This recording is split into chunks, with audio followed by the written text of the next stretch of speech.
Hamas secara terbuka meminta jaminan dari Presiden Amerika Serikat Donald Trump dan fasilitator gencatan senjata Gaza untuk memastikan perang benar-benar berakhir secara permanen.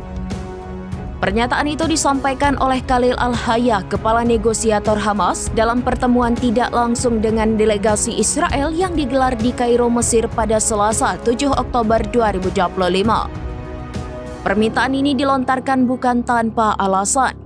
Pasalnya, sepanjang sejarah konflik, Israel kerap mengingkari kesepakatan yang telah ditandatangani, termasuk 2 kali pelanggaran gencatan senjata dalam perang yang tengah terjadi. Menurut Al-Hayya, pelanggaran tersebut terjadi ketika pasukan Israel melanjutkan operasi militer dan pengeboman di beberapa wilayah Gaza, meskipun perjanjian jeda kemanusiaan sedang diberlakukan. Kondisi itu membuat warga sipil yang seharusnya menerima bantuan dan evakuasi tetap menjadi korban serangan. Oleh karena itu, Hamas menuntut Presiden Amerika Serikat memberikan jaminan atas penghentian perang secara permanen.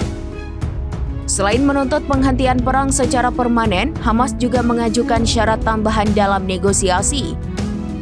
Hamas menuntut agar kesepakatan kali ini menghasilkan gencatan senjata yang bersifat permanen dan menyeluruh, bukan hanya jeda sementara yang mudah dilanggar. Hamas mendesak penarikan penuh pasukan Israel dari seluruh wilayah Gaza. Kehadiran militer Israel di wilayah itu dianggap sebagai ancaman terhadap kehidupan sipil dan penghalang bagi proses pemulihan.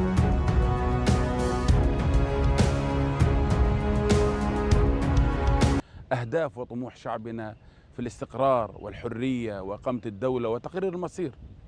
وإذ نحمل هذه الروح وهذه المسؤولية لا ننسى أن نجدد تقديرنا العالي الكبير لكل الجهود التي بذلت من الدول والأشقاء العربية والإسلامية. Download Tribun X sekarang, menghadirkan lokal menjadi Indonesia.